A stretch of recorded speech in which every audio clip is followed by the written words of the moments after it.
Michael Moore was not here, I think that there would be no film festival or no state theater.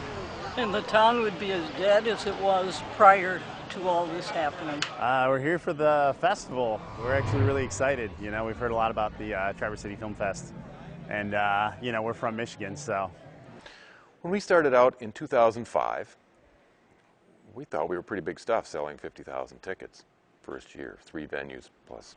So that was, I mean, to start from nothing and to go that far, come on, nobody does that. Michael Moore appreciates cinema art and also appreciates the community coming together to share an experience, whether it's cinema art or an issue that's important to a community. And certainly the State Theater has become a focal point for people to participate. It's a very huge undertaking, yes. It takes months of planning. We start meeting just about operations and putting the venues together.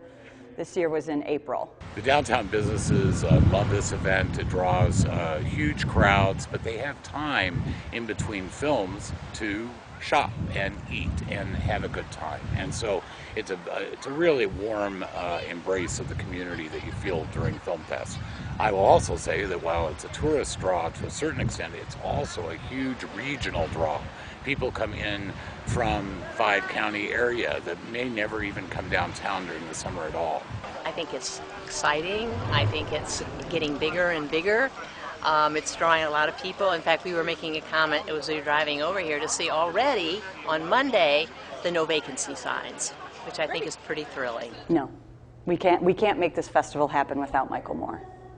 He's the founder. I mean, there are other founders as well, but Michael, you know, he's just a pivotal role in his role in the film industry and the movies that he has made and just what he brings to it. It's just irreplaceable. It's so unique, even just in the industry itself. When I see Michael Moore, and I haven't seen him in a while, he'll pull up in his car, I'll be riding or walking my bike, and you know, he pulls over. Hey, he says, how's your mom and dad? How are your boys? Those are the first questions out of his mouth. I mean, nobody can doubt the fact that he's a great filmmaker, very controversial filmmaker.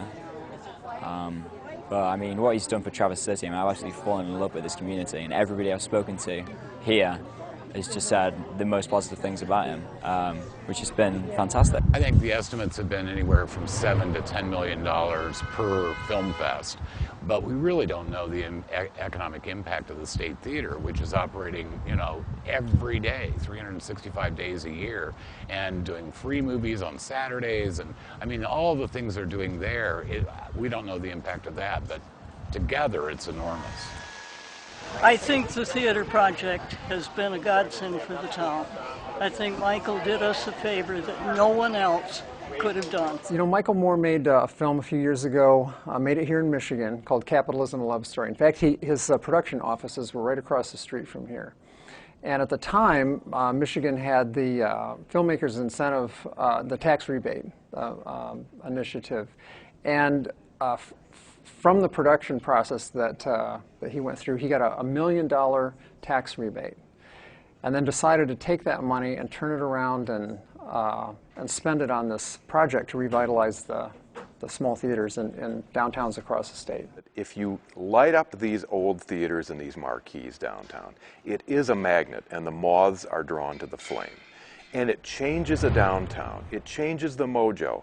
It makes it a nighttime experience where if it's just shopping in the daytime or just offices, suddenly that entertainment and spark hits. So the restaurants, the bars, the stores, the shops that are around it, all are greatly affected in a positive way by all this extra traffic.